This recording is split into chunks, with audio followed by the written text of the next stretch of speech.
नबी सल्लल्लाहु अलैहि वसल्लम ने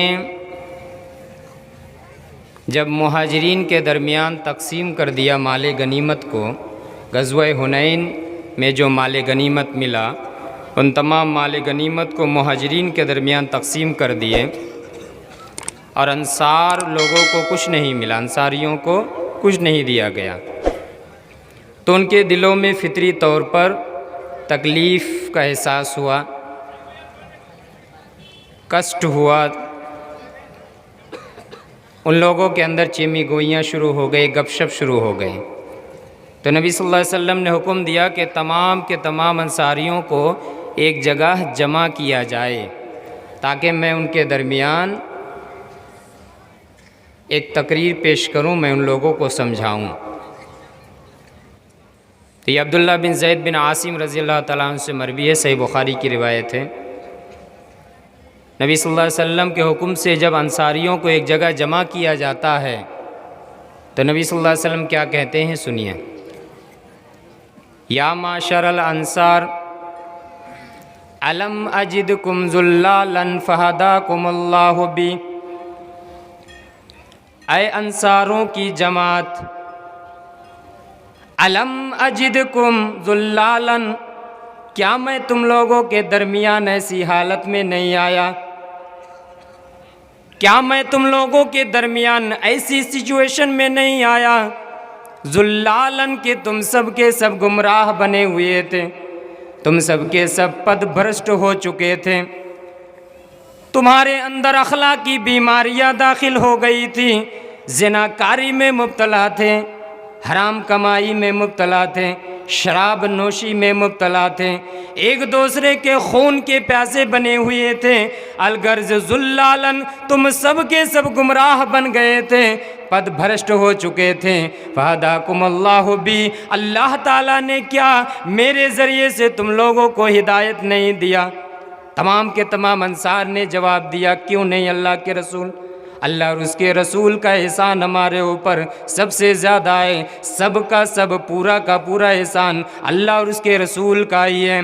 फिर नबी सल्लल्लाहु अलैहि वसल्लम सवाल करते हैं, ऐ अंसारियों बताओ, व आलतन फ़अगनाकुमुल्लाहु बी, क्या मैं तुम्हारे दरमियान इस हालत में नहीं आया कि तुम सब के सब फ़कीरी की हालत में थे, गुर्बत की हालत में थे, फ़क्र फाका का जीवन बिता रहे थे, अल्लाह ताला ने मेरे ज़रिए तुम लोगों को मालदार बना दिया, धनी बना दिया, क्या ऐसा मामला नहीं है? फिर अंसार के तमाम लोग जवाब देते हैं, क्यों नहीं अल्लाह के रसूल, ऐसा ही मामला है। फिर नबी सल्लल्लाहु अलैहि वसल्लम सवाल करते हैं, व मुतफर्रिकीन, और क्या मैं तुम्हारे दरमियान ऐसी हालत में नहीं आया कि तुम सब के सब बिखरे हुए थे, मुंतशिर थे, एक दूसरे के करीब नहीं थे। फजमअकुमुल्लाहु बी, क्या अल्लाह ताला ने मेरे ज़रिए से तुम लोगों को जमा न कर दिया, तुम्हारे दरमियान उल्फत व मोहब्बत पैदा न कर दी? तमाम के तमाम अंसार जवाब देते हैं, हाँ अल्लाह के रसूल, ऐसा ही मामला है। फिर आगे नबी सल्लल्लाहु अलैहि वसल्लम बयान करते हैं, अंसारियों सुनो, अगर एक रास्ता अंसारियों का हो और एक रास्ता अगर दूसरे तमाम के तमाम कबीले के हो तो मैं उसी रास्ते को इंतखाब करूँगा, मैं उसी रास्ते पर चलूँगा जो अंसार का रास्ता है। ऐ अंसारियों सुनो, अगर अंसारियों में से होता तो मैं इसी चीज़ को पसंद करता कि मैं तुम्हारे दरमियान मैं उठता बैठता, मैं तुम्हारी ही जिन्स से पैदा होता, ये मुझे पसंद था। अगर ये हिजरत का मामला ना होता, ये हिजरत की फ़जीलत ना होती तो मैं भी ये पसंद करता कि मुझे अल्लाह ताला अंसार बना करके पैदा करे। फिर नबी सल्लल्लाहु अलैहि वसल्लम पर बयान फरमाते हैं, ऐ अंसारियों सुनो, तुम तमाम की तमाम अंसारियों असल हो और तुम्हारे दरमियान और जितने भी दूसरे कबीले के लोग हैं वो सब के सब दिसार हैं, वो सब के सब तुम्हारे बाद स्थान रखते हैं, तुम्हारे बाद दर्जा रखते हैं, तुम सबसे ऊंचे मकाम पर हो। तुम जो ये तकलीफ़ का एहसास कर रहे हो, तकलीफ़ महसूस कर रहे हो कि अल्लाह के नबी को क्या हो गया, माले गनीमत मिला, हमें नहीं दिया गया, माले गनीमत मुहाजिरीन के दरमियान तकसीम कर दिया दिया गया, मुहाजिरीन को दे दिया गया। हम तो अंसार हैं, हम तो मददगार हैं, हम तो मुआविन हैं। हमने मुहाजिरीन की मदद की, माल दे करके, रुपया पैसा दे करके, ज़मीन व जायदाद को दे करके, बीबियाँ दे करके हमने उनकी मदद की। फिर माले गनीमत में हमें हिस्सा क्यों ना मिला? ऐ अंसारियों सुनो, ये माले गनीमत को जो मैंने तकसीम किया तुम लोग सुन करके रखो। ये तमाम के तमाम लोग ऊँट और बकरियाँ लेकर के घर जाएंगे और तुम तमाम के तमाम लोग मुझे यानी अल्लाह के रसूल को लेकर के घर जाओगे। क्या तुम इस बात से खुश नहीं हो?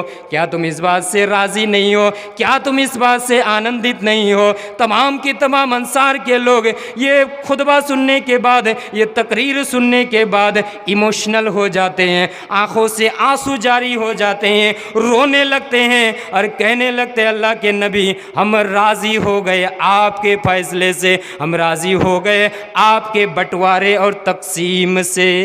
सब के सब अंसार रोने लगते हैं, रोते रोते दाढ़ियाँ भीग जाती है और कहते हैं अल्लाह के नबी हमें समझ में आ गई, हमें पता चल गया आपने मुहाजिरीन के दरमियान क्यों तकसीम किया, मुहाजिरीन के दरमियान आपने क्यों बंटवारा किया, हमें क्यों नहीं दिया, हमें पता चल गया अल्लाह के नबी आपसे और आपकी इस तकसीम से हम सब राज़ी हो गए। इससे भी आप अंदाज़ा लगाइए कि ये अंसार मुहाजिरीन के कितने मददगार, मुआविन और दोस्त बने हुए थे।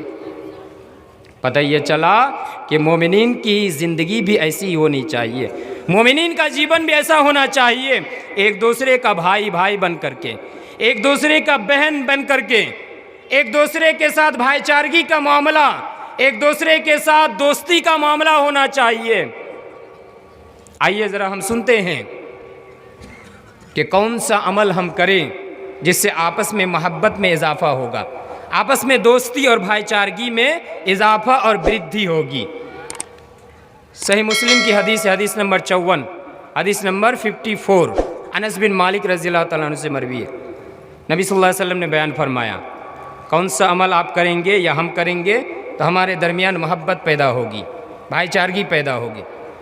ला तदखुलूनल जन्नता हत्ता तुमिनू, ऐ लोगो सुनो, ला तदखुलूनल जन्ना, तुम तमाम के तमाम लोग जन्नत में दाखिल नहीं हो सकते, हत्ता तुमिनू, यहाँ तक कि तुम मोमिन ना बन जाओ। अगर तुम्हारे अंदर ईमान ना आए, अगर तुम्हारे अंदर अल्लाह के ऊपर यकीन और विश्वास पैदा ना हो, तुम अगर मोमिन नहीं बन सकते, जन्नत के अंदर भी दाखिल नहीं हो सकते। आगे नबी सल्लल्लाहु अलैहि वसल्लम बयान करते हैं वला तुमिनू हत्ता तहाब्बू, और तुम सब के सब मोमिन नहीं बन सकते, ईमानदार भी नहीं बन सकते जब तक कि आपस में एक दूसरे से मोहब्बत ना करने लग जाओ। अवला अदुल्लुकुम अला शैइन इदा फ़अलतुमूहु तहाबबतुम अफ़शुस्सलाम बैनकुम, ऐ लोगो क्या मैं तुम्हें एक ऐसी चीज़ की रहनुमाई ना कर दूं, एक ऐसे अमल के बारे में ना बता दूं कि अगर तुम उस अमल को करोगे, अगर तुम उस काम को करोगे, आपस में तुम मोहब्बत करने लग जाओगे, आपस में उल्फत व मोहब्बत पैदा हो जाएगी, आपस में भाईचारगी पैदा हो जाएगी, आपस में दोस्ती पैदा हो जाएगी। वो कौन सा अमल है, वो कौन सा काम है? अफ़शुस्सलाम बैनकुम, आपस में सलाम को फैलाया करो, आपस में सलाम फैलाया करो, एक दूसरे को सलाम दिया करो। आपस में अगर सलाम दिया करोगे, अस्सलामु अलैकुम व रहमतुल्लाहि व बरकातुहू, किसी मोमिन आदमी से, किसी से कहीं भी मुलाकात होती है, आप उसे सलाम से अपनी बात की स्टार्टिंग करते हैं, अपनी बात की शुरुआत सलाम के ज़रिए से करते हैं। अफ़शुस्सलाम बैनकुम, आपस में अपने दरमियान सलाम को फैलाओ, मोहब्बत पैदा होगी। सिर्फ इतना ही नहीं, सलाम करने के बाद जब हम मुसाफा करते हैं ना, मुअत्ता इमाम मालिक की रिवायत है, इमाम मालिक की हदीस जो मुअत्ता है, ये उसकी रिवायत हदीस नंबर 1286, नबी सल्लल्लाहु अलैहि वसल्लम ने फरमाया जो मुसाफा करते हैं सलाम करने के बाद, इसका फ़ायदा क्या है, इसका उपकार क्या है? तसाफ़हु यज़हबुल गिल, ऐ लोगो सलाम को फैलाया करो, मोहब्बत में इजाफ़ा होगा। सलाम को फैलाया करो, भाईचारगी पैदा होगी। सलाम को फैलाया करो, उल्फत व मोहब्बत पैदा होगी। तसाफ़हु और मुसाफ़ा भी किया करो। यज़हबुल गिल्लो, दिलों के अंदर जो कीना कपट है वो दूर हो जाएगा। तुम्हारे दिल के अंदर अगर किसी मोमिन भाई के लिए कीना है, कपट है, हसद और जलन है, ये तमाम की तमाम चीज़ों का ख़ात्मा हो जाएगा। सलाम देने के बाद मुसाफ़ा किया करो, कीना कपट का ख़ात्मा हो जाएगा। वह तहादौ, एक दूसरे को हदिया दिया करो, एक दूसरे को गिफ्ट दिया करो, एक दूसरे को उपहार दिया करो। इससे फ़ायदा क्या होगा? तज़हबु शहना, दिलों से जो दुश्मनी है, दुश्मनी का ख़ात्मा हो जाएगा। मुसाफ़ा, सलाम, ये क्या है? मोहब्बत पैदा करने का एक माध्यम, एक ज़रिया है। तो अगर हम भाईचारगी का मामला पैदा करना चाहते हैं, भाईचारगी के साथ अपने जीवन को आगे बढ़ाना चाहते हैं, तो हमारे लिए ज़रूरी है कि हम मुसलमान एक दूसरे को देख कर के नाक ना चढ़ाए, एक दूसरे को देख कर के मुँह ना बनाए, एक दूसरे को देख कर के अपने चेहरे को फेर ना ले, बल्कि एक दूसरे को देख कर के आगे बढ़े, खुशो खुर्रम हो करके, चेहरे पर हंसी ले करके, चेहरे को हशास बशास बना करके, और एक दूसरे को सलाम दे, सलाम को फैलाए। आपस में मोहब्बत में इजाफा होगा। आप देखेंगे ये तजर्बा लोगों ने किया है, आप लोगों ने भी किया होगा, हमने भी किया है। ये मुजर्रब मामला है।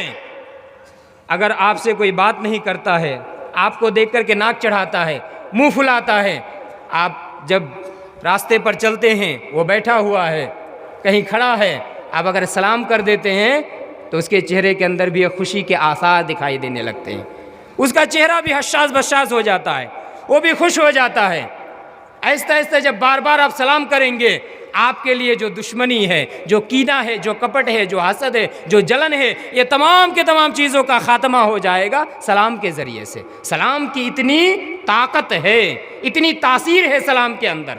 और सलाम के बाद अगर मुसाफ़ा कर लिए तो फिर क्या कहना, सोने पर सुहागा, 4 चांद लग जाती है कि सलाम करने के बाद अगर मुसाफ़ा कर लिए तो फिर दिलों से जो कीना कपट, जो दुश्मनी है, ये तमाम चीज़ों का ख़ात्मा हो जाता है सलाम के ज़रिए से। आप सलाम को कोई छोटी चीज़ मत समझिए, सलाम की बड़ी तासीर है, सलाम के अंदर बड़ी ताकत है। आप किसी को सलाम देख करके देखिए, आपसे लोग मोहब्बत करने पर मजबूर हो जाएंगे, आपसे मोहब्बत करने पर लोग मजबूर हो जाएंगे। इसलिए नबी सल्लल्लाहु अलैहि वसल्लम ने फरमाया, क्या है लोगों, मैं तुम्हें एक ऐसी चीज़ की रहनुमाई ना कर दूं, अगर तुम उस काम को करोगे आपस में मोहब्बत पैदा होगी, उल्फत पैदा होगी, भाईचारगी पैदा होगी, ब्रदरहुड पैदा होगी। और वो क्या है? आपस में सलाम को प्रचार किया करो, प्रसार किया करो, सलाम को फैलाया करो। तो पता क्या चले इस हदीस से भी कि मुसलमानों की ज़िंदगी, मुसलमानों का जीवन एक दूसरे के लिए होनी चाहिए, एक दूसरे के लिए खैर खा होना चाहिए, खैर खाही का मामला होना चाहिए।